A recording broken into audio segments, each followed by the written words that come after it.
नमस्कार, स्वागत है आप सभी का हमारे यूट्यूब चैनल संस्कृत सरस्वती पर।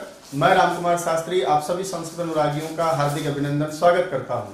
दोस्तों, यदि आपने अभी तक इस चैनल को सब्सक्राइब नहीं किया तो इसे सब्सक्राइब करें, लाइक करें, शेयर करें और वीडियो देखने के बाद इस चैनल पर कि ये वीडियो आपको कैसा लगा कमेंट्स बॉक्स में आप कमेंट करके मुझे जरूर बताइएगा। मैं आपकी कमेंट की प्रतीक्षा में रामकुमार शास्त्री एक बार फिर आपका हार्दिक अभिनंदन करता हूं। चलिए आज की क्लास शुरू करते हैं। सरस्वती वंदना हम करेंगे। माँ शारदे को नमन, सरस्वती नमः।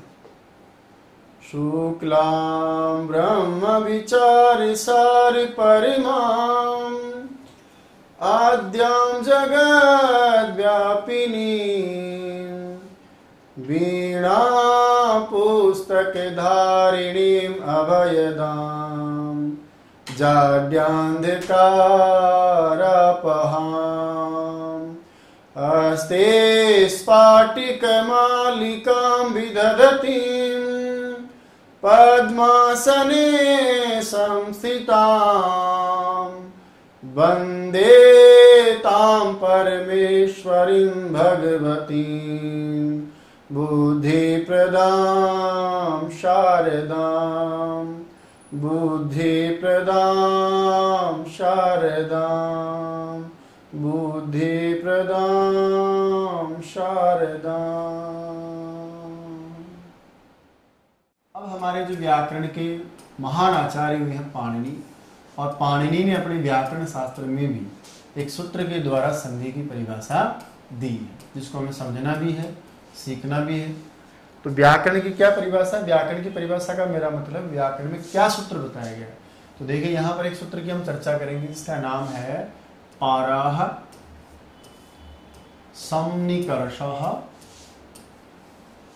पाराह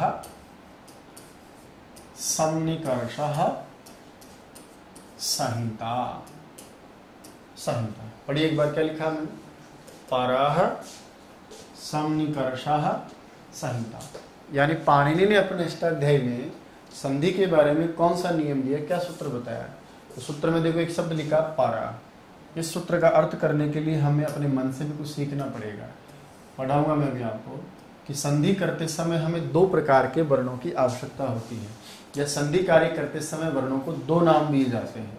एक वर्ण होता है जिसको हम कहते हैं दोस्तों पूर्व वर्ण, एक वर्ण होता है जिसका नाम होता है पर वर्ण। हो सकता है आप सबको आता हो, फिर भी पूर्व वर्ण कौन होता है तो याद रखिएगा, जो प्रथम शब्द होगा उस प्रथम शब्द का अंतिम जो वर्ण होता है, प्रथम शब्द का कौन सा वर्ण, अंतिम जो वर्ण होता है वो तो क्या कहलाता है आपका? पूर्ववर्ण कहलाता है। और बोला परवर्ण कौन है, याद रखिएगा जो दूसरे नंबर का आपका शब्द लिखा होगा उस द्वितीय शब्द का प्रथम या आदि जो वर्ण होता है, आदि का मतलब पहला ही होता है, जो आदि वर्ण होता है वो आपका परवर्ण कहलाता है। यानी पहले शब्द के लास्ट में देखोगे तो पूर्व अक्षर निकल के आएगा संधि का, और बाद वाले शब्द का जो पहला शब्द देखोगे तो वो पर वर्ण निकल के आएगा। बोले कैसे? वैसे समझिए, जैसे उदाहरण के लिए मान लीजिए मैंने लिखा राम प्लस अयनम है, क्या लिखा मैंने? राम प्लस अयनम। अब संधि के प्रसंग में एक पूर्ववर्ण होना चाहिए, एक परवर्ण होना चाहिए। बोला सब कैसे पता चले? तो पहला शब्द क्या है? राम। और राम की स्थिति में आप देख रहे होंगे अंत में राम म हलंत व्यंजन, उसके बाद में कौन मिला हुआ है? स्वर अ। और अयनम की स्थिति देख रहे होंगे, इसमें सबसे पहले है अ और उसके बाद में क्या है? यनम। अब मैं आपसे कहूँगी बताओ पूर्व वर्ण कैसे पता करें? तो पहले शब्द का अंतिम अक्षर कौन है? अ। ये तो आपका कौन सा वर्ण हो गया भाई? पूर्व वर्ण हो गया। और द्वितीय शब्द का पहला ही अक्षर कौन सा है? तो द्वितीय शब्द का पहला अक्षर क्या है? अ। ये दोस्तों आपका पूर्व वर्ण है और ये आपका पर वर्ण। तो संधि कार्य करते समय हमें दो वर्णों की आवश्यकता होती है, पूर्व वर्ण और एक पर वर्ण। और सूत्र में केवल देखो क्या लिखा है? पर लिखा है। अब इसका अर्थ करने के लिए हम कैसे सीखेंगे समझो। यदि पूर्व वर्ण और पर वर्ण में, क्या पूर्व वर्ण और पर वर्ण में सन्निकर्ष का मतलब होता है अत्यधिक। पूर्व वर्ण और पर वर्ण में सन्निकर्ष का मतलब होता है अतिशय, जिसको हम बोल सकते हैं अत्यधिक। सन्निकर्ष हो अर्थात समीपता हो तो उस पूर्व वर्ण और परवर्ण की एक संज्ञा होती है, उसको एक नाम दिया जाता है, वहां एक कार्य किया जा सकता है जिसका नाम होता है संहिता। फिर दोबारा दोहरा रहा हूं, समझना इसको आप थोड़ा,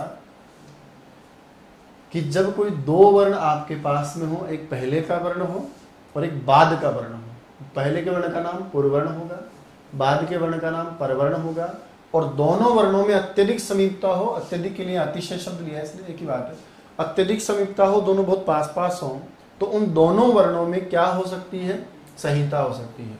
अब थोड़ा मैं क्लियर कर देता हूं कि आप इस लेवल पर, जिस लेवल पर हम बात करें रीट और सिटेट पर, उस लेवल पर आप सीधा समझिए कि संहिता मतलब संधि होती है। ठीक है, संहिता कहो चाहे संधि कहो, बात एक ही है। अब जब मैं कभी यूँ कह दूं ना आपको कि बताओ संहिता के भेद कितने हैं, तो आपको यूँ समझ जाना है कि संहिता भेद का मतलब संधि के भेद पूछना चाह रहे सर।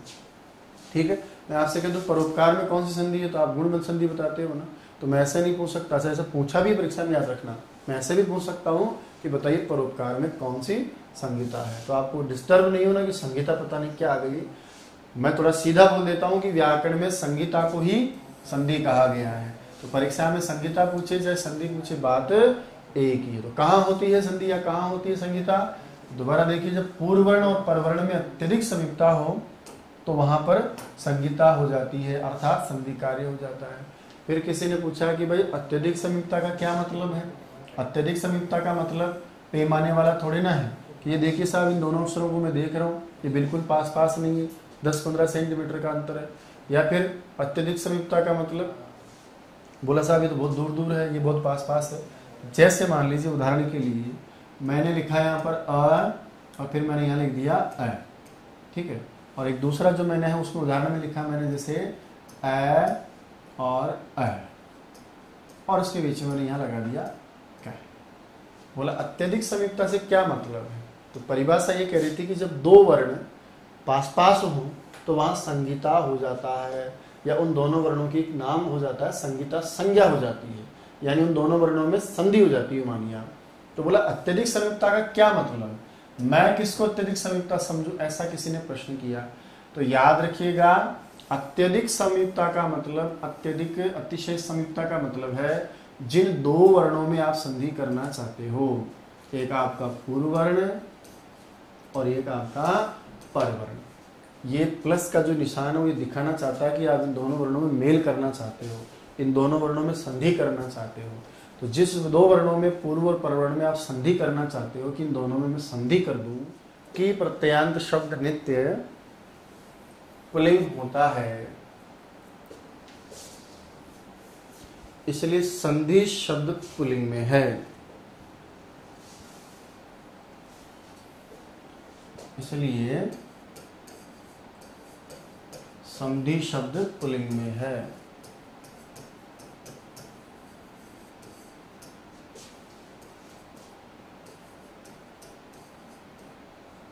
आगे लिखिए व्युत्पत्ति लभ्य अर्थ,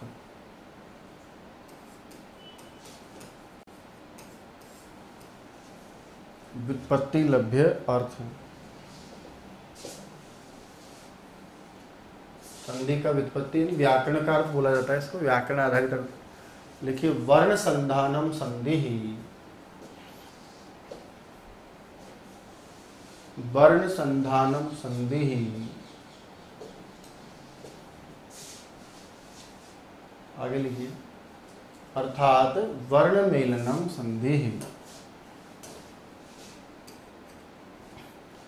वर्ण मेलनम संधि।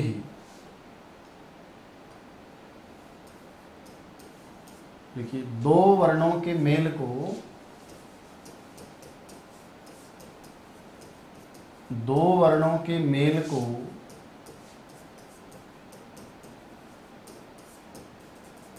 संधि कहते हैं।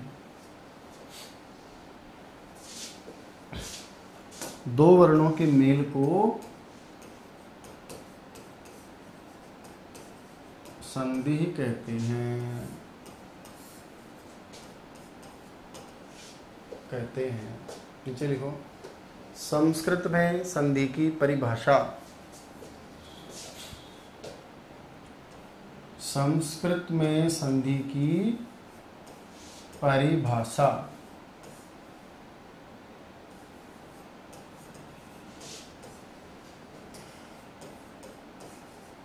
लिखिए साहब, क्या परिभाषा पढ़ा रहा था मैं आपको?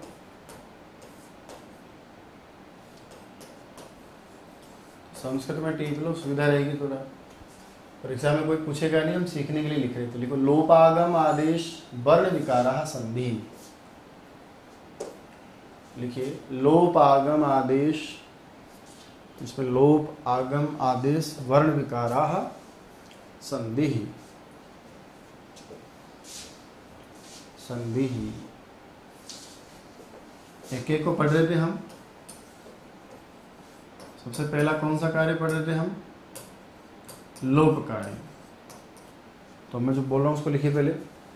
लिखिए अर्थात, इसके बाद में लिखेंगे लोपागम आदेश वर्ण विकारा संधि। लिखिए अर्थात किसी वर्ण का लोप होना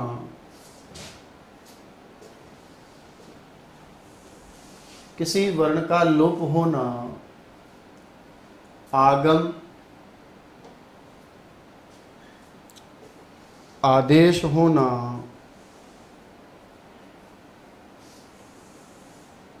आगम आदेश होना या किसी वर्ण में विकार होना किसी वर्ण में विकार होना संधि कहलाता है। संधि कहलाता है। संधि कहलाता है। लिखिए संधि में निम्न कार्य होते हैं।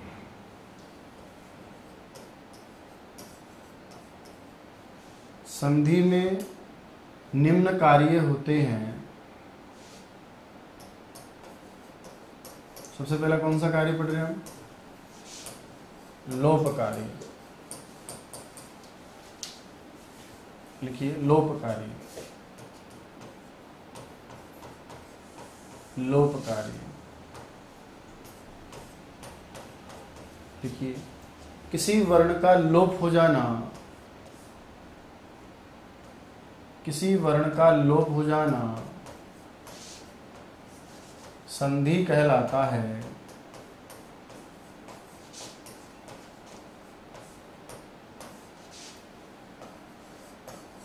संधि कहलाता है। जैसे हरि को ब्रैकेट में लिख करके आप हरि ऐसा करेंगे ना, वहां प्रक्रिया में ऐसे ही स्टार्ट करते हैं। तो हरि को आप ब्रैकेट में लिखिए, फिर लिखिए हरि प्लस रम्य है। हरि रम्य।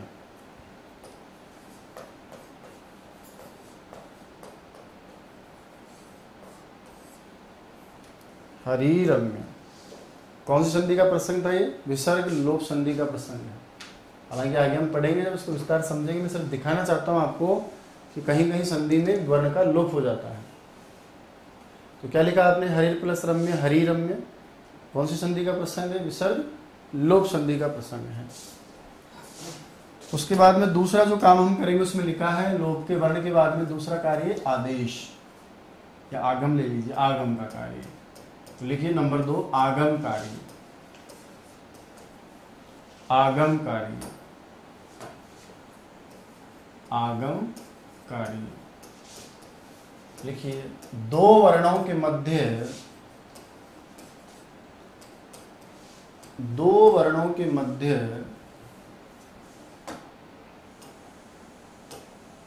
दो वर्णों के मध्य किसी नए वर्ण का आ जाना, किसी नए वर्ण का आ जाना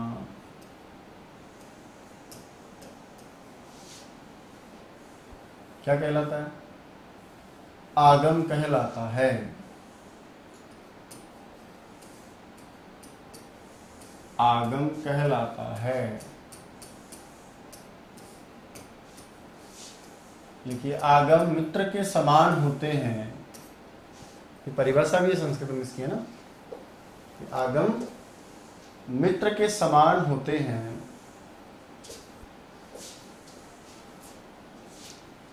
आगम मित्र के समान होते हैं,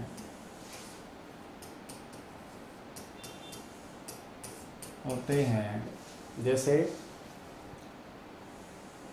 मित्र के समान होते हैं, जैसे शिव प्लस छाया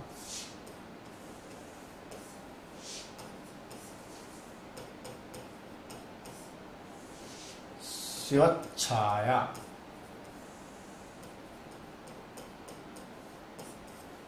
शिव प्लस छाया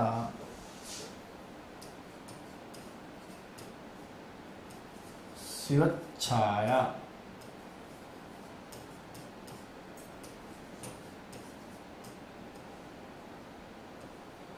शिवच्छाया लिखिए। तुक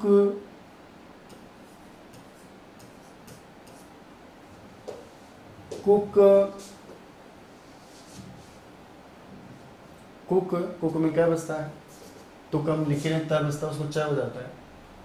धोट, इसमें ध बचता है। नोट, नोट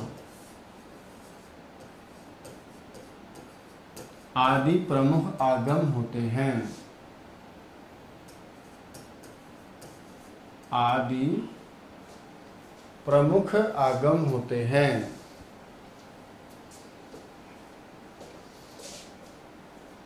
नीचे लिखिएगा आदेश कार्य,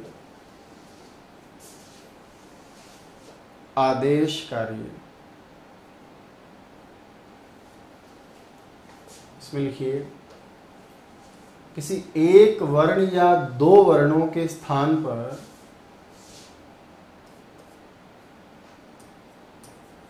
किसी एक वर्ण या दो वर्णों के स्थान पर एक नया वर्ण हो जाना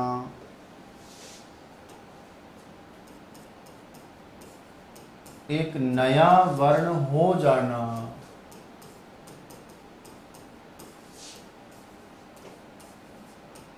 आदेश कहलाता है।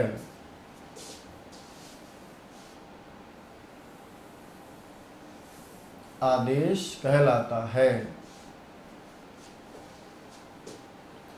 किसी एक वर्ण या दो वर्णों के स्थान पर एक नया वर्ण हो जाना आदेश कहलाता है। वही उदाहरण लेते हैं ताकि दो वर्णों का हम समझ सके अच्छे से। लिखिए रमा प्लस एषः,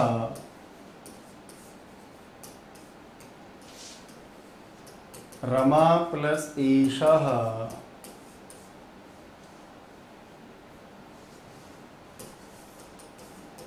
बराबर क्या बनाओगे? रमेशः। रमा प्लस एषः रमेशः। दो वर्णों के स्थान पर आ और ई की जगह कौन सा आदेश है? ए। इसके बाद में जो अंतिम अपना काम है संधि कार्य में, वो हमने लिखा है विकार। हालांकि मैं आपको बता रहा था कि विकार और आदेश को लगभग एक जैसा ही समझे आप, तो लिखिए आगे अंत में विकार कार्य।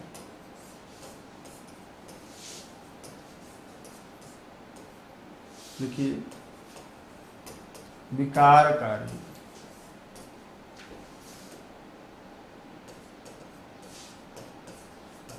विकार कार्य में लिखिए किसी एक वर्ण के स्थान पर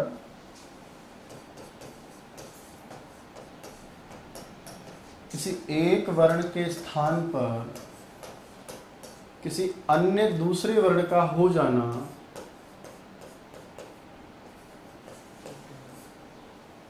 किसी अन्य दूसरे वर्ण का हो जाना संधि कार्य में हो जाना संधि कार्य में विकार कहलाता है। विकार कहलाता है। विकार कहलाता है। जैसे जगत प्लस ईशः, जैसे जगत प्लस ईशः बराबर क्या हो गया? जगदीशः। जगदीशः। यहाँ पर तय को क्या विकार किया आपने? द। क्या किया? द। और अंत में जो कार्य उसको लिखा प्रकृति भाव कार्य। प्रकृति भाव कार्य।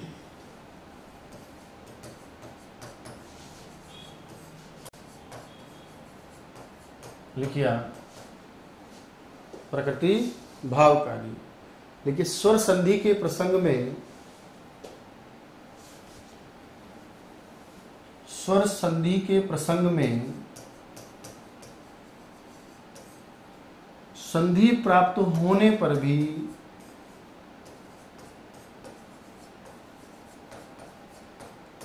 संधि प्राप्त होने पर भी संधि कार्य नहीं करना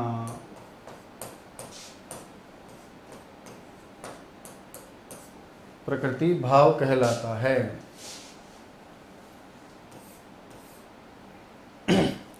प्रकृति भाव कहलाता है।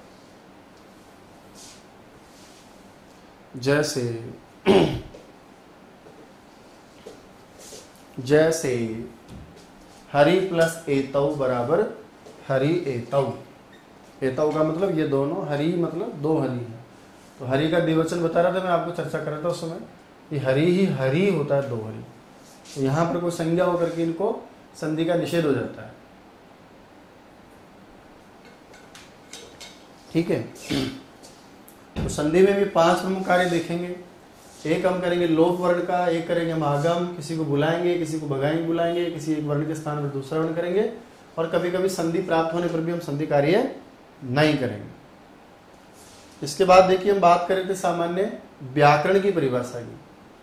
अब लिखिए साहब आप व्याकरण की परिभाषा। भाई संधि की व्याकरण में क्या परिभाषा बताई गई है उसके लिए लिखे आप व्याकरण की परिभाषा।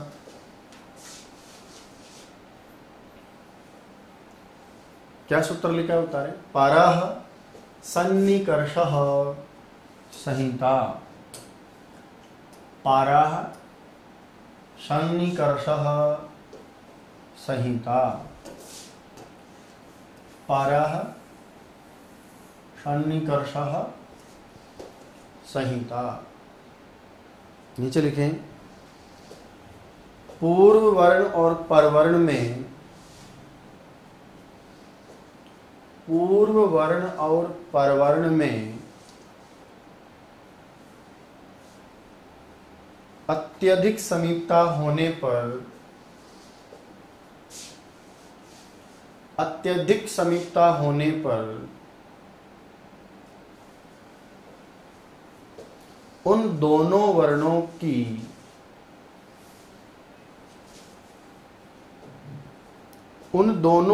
की संहिता संज्ञा होती है। उन दोनों वर्णों की संहिता संज्ञा होती है। ठीक है, थोड़ा सीधा कर लेते हैं इसको, नीचे लिखिए। अर्थात उन दोनों वर्णों में, अर्थात उन दोनों वर्णों में संधि कार्य हो जाता है। उन दोनों वर्णों में संधि कार्य हो जाता है। नीचे लिखिए संहिता संज्ञा का प्रयोजन। संहिता संज्ञा का प्रयोजन संधि कार्य करना है।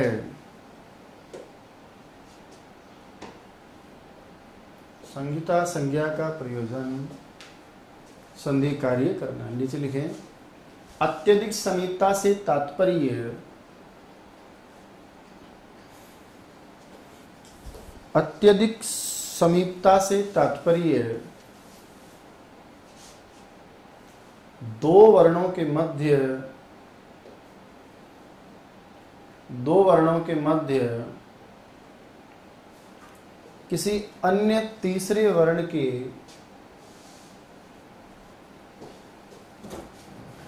किसी अन्य तीसरे वर्ण के नहीं होने से है, किसी अन्य तीसरे वर्ण के नहीं होने से है। मतलब उन दोनों वर्णों के मध्य कोई तीसरा वर्ण नहीं होना चाहिए। लिखो, जैसे राम प्लस अयनम, जैसे राम प्लस अयनम बराबर रामायणम। रामायणम, यहां रेखांकित दोनों अवर्णों के मध्य, अंडरलाइन करके लिखिए, मैं को भी अंडरलाइन करें और ट को भी अंडरलाइन करें। तो यहां लिखिए, यहां रेखांकित दोनों अवर्णों के मध्य किसी भी वर्ण का व्यवधान नहीं है,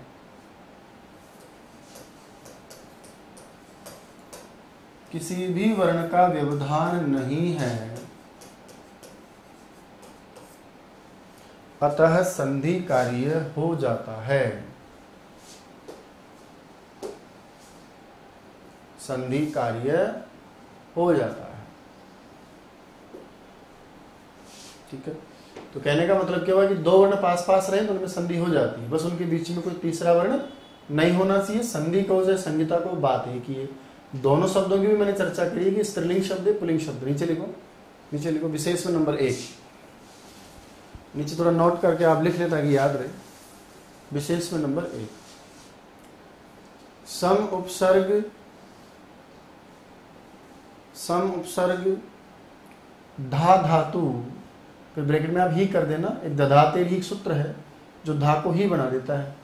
तो सम उपसर्ग धा धातु, ब्रैकेट में आपने किया ही, धा धातु से अक्त और टाप, जिसको आप कत कत बोलते हैं प्यार से, त और टाप प्रत्यय करने पर, अक्त और टाप प्रत्यय करने पर संहिता शब्द बनता है। संहिता शब्द बनता है। संहिता शब्द बनता है। लेकिन संहिता शब्द स्त्रीलिंग है। संहिता शब्द स्त्रीलिंग है, जबकि संधि शब्द पुल्लिंग शब्द है। जबकि संधि शब्द पुल्लिंग शब्द है। ठीक है, तो परीक्षा में आ जाए तो जैसे उदाहरण के लिए मान लो कोई हमें शुद्धि शुद्धि का सवाल आता है, कुछ भी आ जाता है, तो वहां क्या लिखेंगे आप? तो लिखो जैसे का संहिता, जैसे का संहिता, स्त्रीलिंग है ना भाई। और दूसरा क्या लिखेंगे? जैसे कह संधि, का संहिता कह संधि, संधि। चलिए, यहां तक की चर्चा में कर लिया था, लिख भी लिया। अब देखिए आगे हम बात करेंगे कि मैंने बोला था संधि कहां कहां करनी ही पड़ेगी और कहां कहां संधि हमारी मर्जी से होती है, हम चाहे तो करें और चाहे तो नहीं करें। ऐसा कार्यक्रम हम कहां कहां करते हैं। इसको बोलते हैं संगीता या संधि की नित्यता और अनित्यता। मैं फिर आपसे कह रहा हूं, थोड़ा सीधा सीखने के लिए हम संगीता और संधि को एक ही मानेंगे। हो सकता है कि हमें बार बार संगीता की जगह संधि ही कहूं।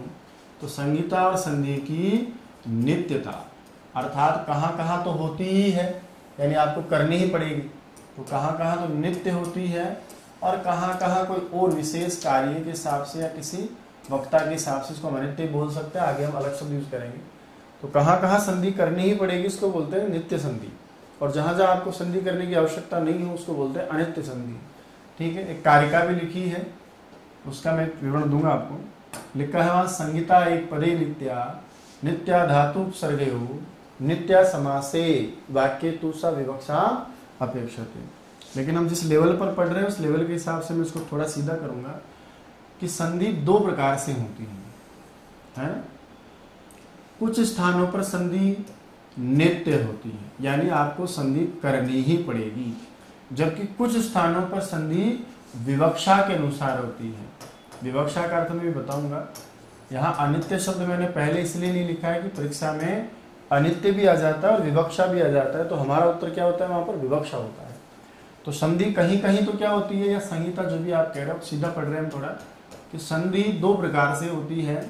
कहीं कहीं तो संधि नित्य होती है और कहीं कहीं संधि विवक्षा के हिसाब से अनित्य होती है। दोस्तों याद रखना, तीन ऐसे स्थान हैं, ऐसी तीन जगह है जहां पर यदि संधि प्राप्त हो जाए तो फिर आपको संधि करनी पड़ेगी। यानी उन दो वर्णों के मध्य योग हो रहा हो और संधि कार्य हो रहा हो, कोई विकार हो रहा हो, तो करना ही पड़ेगा, मना नहीं कर सकते।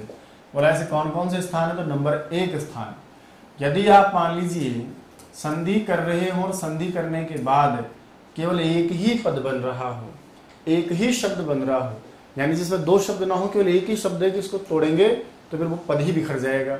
तो संधि करने पर यदि एक ही शब्द बन रहा हो, एक ही पद बन रहा हो, तो फिर याद रखिएगा वहां आपको संधि नित्य करनी पड़ेगी। इसका मतलब आपको संधि करनी पड़ेगी। जैसे उदाहरण के लिए मान लीजिए मैंने आपको कहा चे धन अह, है ना। अभी मान लीजिए आपको संधि नहीं भी आए पकड़ में, कोई दिक्कत नहीं है, जिनको आ रही है उनको बहुत बढ़िया बात है।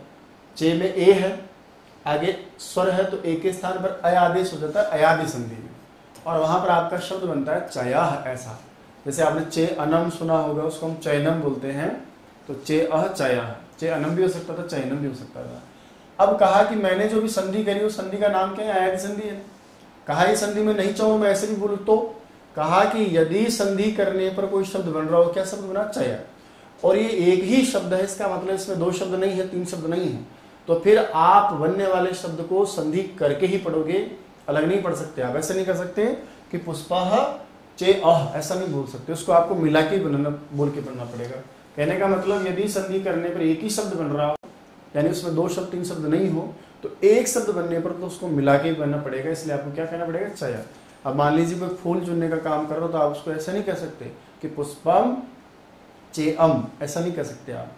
पाठम, पाठ को चयन कर रहा है कोई, तो ऐसा नहीं कह सकता कि आप पाठः चेअह, तो चेअह को आप अलग नहीं बोल सकते। व्यवहार में जब भी संस्कृत भाषा में इसका प्रयोग करेंगे तो आपको मिला के ही बोलना पड़ेगा, यानी संधि करनी ही पड़ेगी। जैसे उदाहरण के लिए महाराज की हो जे अह, ऐसा आप कभी नहीं बोल सकते। जे में संधि करने पर अयादि संधि में चय के समान क्या बनेगा, जया। तो कहने का मतलब अब ये कितने शब्द है इसमें, ऐसा तो आप नहीं कह सकते ना गुरु जी, तो ज शब्द है, यह शब्द है। इस दोनों के वर्णों के योग से, इन सभी वर्णों के समूह के योग से केवल कितने शब्द है भाई, ये एक शब्द है ना। तो जब संधि करने के बाद एक ही शब्द बन रहा हो केवल बेचारा, तो फिर एक शब्द को आप तोड़ के नहीं पढ़ोगे, उसमें संधि करके ही पढ़ोगे। ये मेरे कहने का तात्पर्य है। जैसे हम करते हैं श्लोक का अनु प्लस अयः। अब गुरु जी पढ़ा रहे हो बच्चों को, कहते बच्चों बेटाओ चलो आज हम करेंगे श्लोक का अनु अयः। तो अलग अलग नहीं पढ़ सकते आप। क्यों नहीं पढ़ सकते, क्योंकि इन दोनों में संधि करने के बाद जो शब्द बन रहा है ना अन्वय, वो अन्वय अपने आप में एक ही शब्द है। उसके दो टुकड़े शब्दों में, अलग अलग दो शब्दों में आप नहीं कर सकते, है ना। अन्न और अवय को अलग करोगे तो इसका कोई सार्थक अर्थ नहीं रहेगा, ये शब्द नहीं रहेगा। इसलिए इन दोनों में, दोनों के मिलने पर एक ही शब्द बनता है।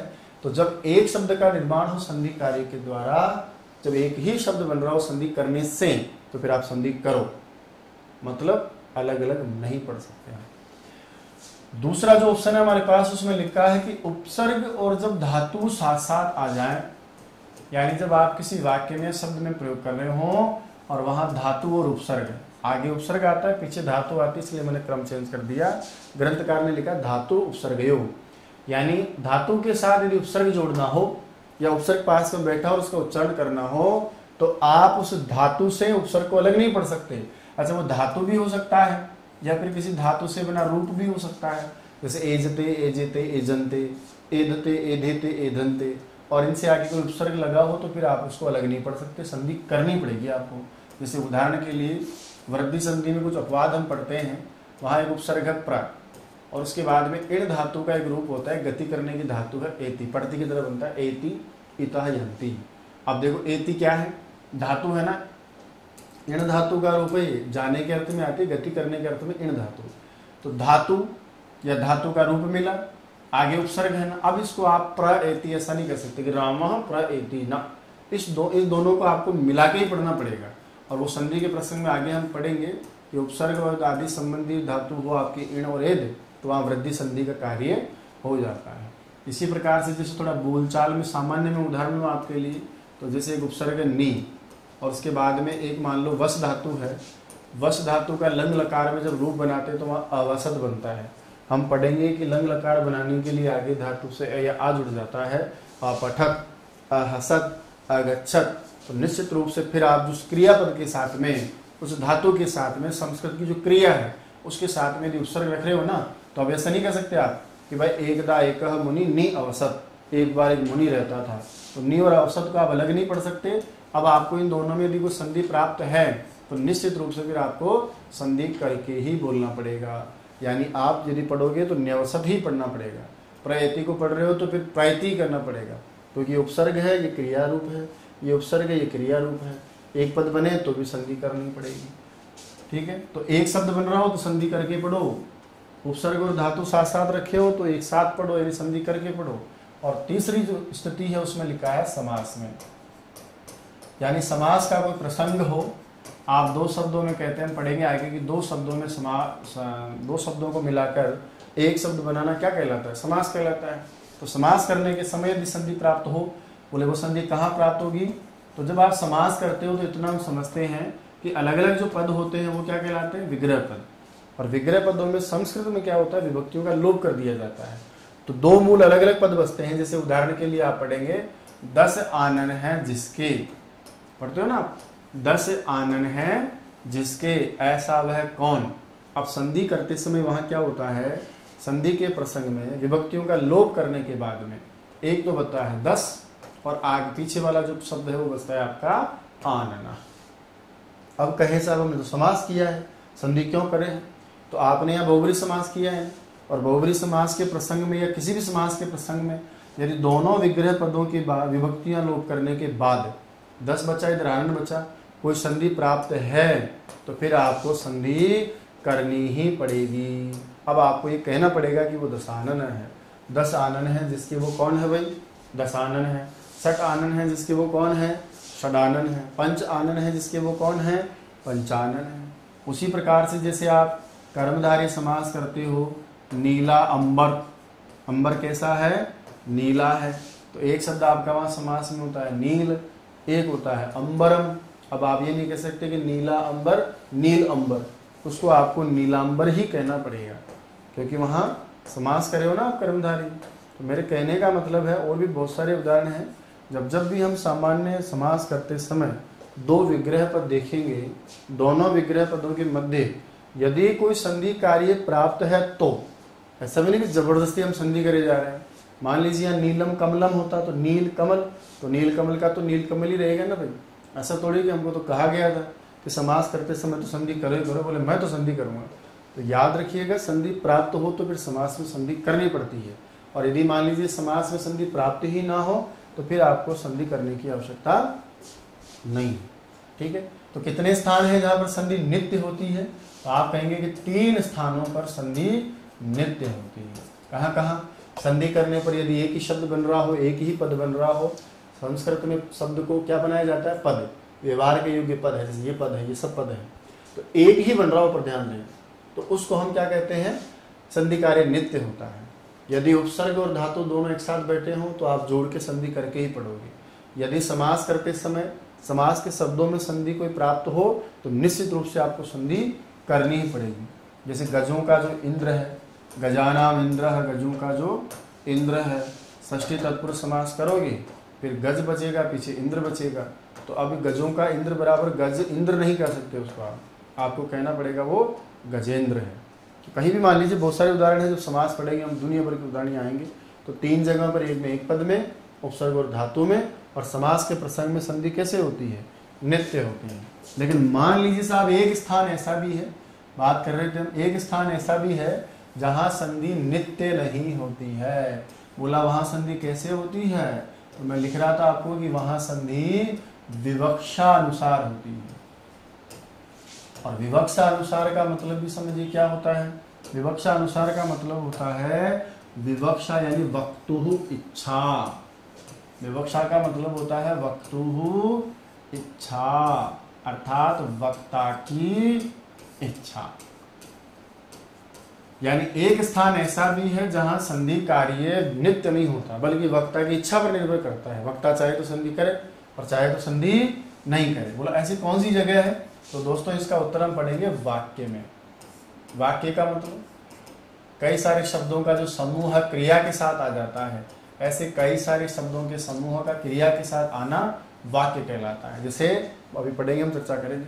जैसे रामा पढ़ती, रामा गच्छति, सब क्या है? वाक्य है। और मान लो वाक्य में जो शब्द है उन शब्दों में आपस में एक दूसरे से भी संधि प्राप्त हो जाए तो वहां आपकी मर्जी, आप चाहे तो संधि करें और चाहे तो संधि नहीं करें। बोला ऐसा कैसे होता है? तो इधर देखिए, जैसे मान लीजिए मैं कह रहा हूं कि न अहम गच्छामि, न यानी नहीं, अहम का मतलब मैं और गच्छामि का मतलब जाता हूं या जाऊं, यानी मैं नहीं जाता हूं, ऐसा आप कहना चाहते हैं संस्कृत में। अब यहां बोला तो क्या है? वाक्य है ना, 1 2 3 क्रिया भी आ गई इधर। ये देखिए दोनों कारक है, दोनों शब्द हैं, तो ये अपने आप में 2 या 2 से अधिक शब्दों का, 3 शब्दों का समूह हो गया, इसको हम वाक्य कहेंगे। और वाक्य में यदि 2 शब्दों के बीच में संधि कार्य प्राप्त हो रहा हो तो आपकी मर्जी, आप चाहो तो करो और आपकी मर्जी चाहो तो मत करो। जब आप संधि कार्य करोगे या संधि कार्य नहीं करोगे, मान लो आपने नहीं किया, तब तो आपने क्या बोला इसको? न अहम गच्छामि।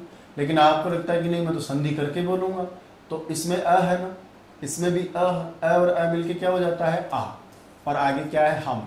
अब बताइए, न अहम की आपकी मर्जी, आप चाहो तो न अहम भी बोल सकते हैं और आपकी मर्जी आप चाहो तो ऐसा भी बोल सकते हैं। तो संधि कार्य में जब भी कोई वाक्य का प्रयोग आप कर रहे हो, उस वाक्य प्रयोग में यदि संधि प्राप्त हो रही है, आपको दिख रहा है, मैं चाहूँ तो इसमें भी संधि कर सकता हूँ। ये देखिए अनुस्वार संधि में आगे प्रसंग आएगा कि अनुस्वार के स्थान पर आगे वाले का 5वां अक्षर हो जाता है। आगे अक्षर है ग, तो ग वाली लाइन में 5वां अक्षर कौन है? क ख ग घ ङ। उसके बाद ये न लिखा जाएगा और आगे क्या है? छामी। मैं चाहूँ तो इसको ऐसे भी पढ़ सकता हूँ, मेरी मर्जी।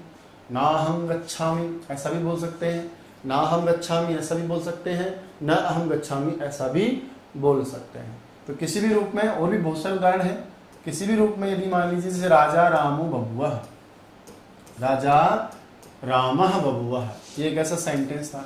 बभुवः लिट लकार का रूप है। किसी जमाने पहले कोई बात हो जाए, बहुत पहले, जो हमने नहीं देखा हो, जिसको हम परोक्ष भूतकाल कहते हैं। किसी जमाने में ऐसा कुछ हुआ था कि एक जमाना था जब राजा रामः बभुवः, राजा राम हुए। अब यहाँ पर दोस्तों आगे हम पढ़ेंगे, आपको याद दिलो, मनः प्लस रथः मनोरथः, शिवः प्लस वंद्यः शिवो वंद्य। यहाँ संधि करने पर विसर्ग संधि में उत्व संधि का प्रसंग आएगा और रामः की जगह क्या हो जाता है? वहां रामो, और पीछे कौन है? बभूव। अब यहाँ आपकी मर्जी है कि आप चाहो तो रामा बभूव कहो अलग अलग, और आपकी मर्जी संधि करके पढ़ो तो रामो बभूव कहो। ऐसा पढ़ोगे वाक्य में तो वो भी सही है, और ऐसा पढ़ोगे वाक्य में तो ऐसा भी सही है। मेरे कहने का मतलब है कि जब हम कोई वाक्य में पढ़ा, संस्कृत भाषा बोल रहे हो और अलग अलग शब्द आपको बोलने हो, तो उन शब्दों में चाहो तो संधि कर लो, चाहे तो मत करो। इस चर्चा के उपरांत आप ये सोच रहे होंगे कि गुरुजी इस सारी चीज़ों का तो मतलब ही नहीं है, या ये चीज़ें हमने तो पढ़ी ही नहीं, या इनमें यदि मान लो हम पढ़ रहे हैं या सीखे हैं, पहले भी हम पढ़े लेकिन समझ में नहीं आई, या अभी हम पढ़ रहे हैं तो इनमें से प्रश्न क्या आएगा? दोस्तों प्रश्न के लिए बात करें तो आपसे सामान्य परीक्षा में पूछेगा कि बताइए संगीता या संधि कितने स्थानों पर नित्य होती है? तो आपका जवाब होना चाहिए 3। कौन कौन से स्थान हैं? जब संधि करने पर एक ही शब्द बने तो संधि नित्य होती है। जब उपसर्ग और धातु या उपसर्ग, जो भी आप कहना चाहो आगे पीछे, इन दोनों का मेल हो तो भी संधि नित्य होती है। और तीसरी बात है, समास कर रहे हो तो समास के समय संधि नित्य होती है। कहा अनित्य कहाँ होती है? तो अनित्य नहीं कहेंगे, उसको हम पहले विवक्षा कहेंगे, और विवक्षा यदि ऑप्शन में नहीं आ रहा हो तो फिर हम उसको अनित्य कह देंगे। ठीक है, तो पहली प्रायोरिटी तो हम किसको देंगे? अविवक्षा को, विवक्षा को देंगे, यानी वक्ता की इच्छा को देंगे। और वो कार्य बताओ कहाँ करेगा वक्ता? वाक्य में। चाहे तो संधि करे और चाहे तो संधि नहीं करे, अपनी मर्जी चलेगी उसकी। ठीक है, तो ये आपकी परीक्षा का सवाल है। इसके अलावा विशेष जो मैंने उदाहरण दिए हैं, इन उदाहरणों के द्वारा मैंने आपको समझाया है कि भैया एक शब्द बने तो ऐसा करो, है ना, उपसर्ग और ऐसे तो ऐसे ऐसे करो। ये सब चीज़ें हम पढ़ेंगे जरूर, लेकिन ये हमसे पूछेगा नहीं अलग से कि बताओ संधि कहाँ नित्य और कहाँ अनित्य होती है। ठीक है, तो दोस्तों ये थी आज की क्लास, एक नए अंदाज में, एक नए विषय वस्तु के साथ, एक नए तरीके के साथ। आशा करता हूँ आज का वीडियो आपको बहुत अच्छा लगा होगा। आज की क्लास आपकी प्रतियोगी परीक्षा के लिए बहुत लाभदायक रहेगी। दोस्तों ये वीडियो कैसा लगा, वास्तविक आपका अनुभव कैसा रहा, ये कमेंट्स बॉक्स में आप मुझे कमेंट करके जरूर बताएंगे। आपके कमेंट्स को पढ़ करके मैं जवाब दूंगा और भी हम बहुत सारी अच्छी अच्छी चीजें पढ़ते रहेंगे, सीखते रहेंगे। आपके कमेंट्स से मुझे जो ऊर्जा मिलती है, यकीन मानिएगा आने वाली क्लासें और भी जोरदार होंगी, आपके लिए जो वास्तव में फायदेमंद रहेंगी। रेट और सीटेट या कोई भी सीट परीक्षा होगी उसमें हम बहुत अच्छे प्राप्त करेंगे। बने रहिएगा चैनल के साथ। जय तो संस्कृतम, जय तो भारतम।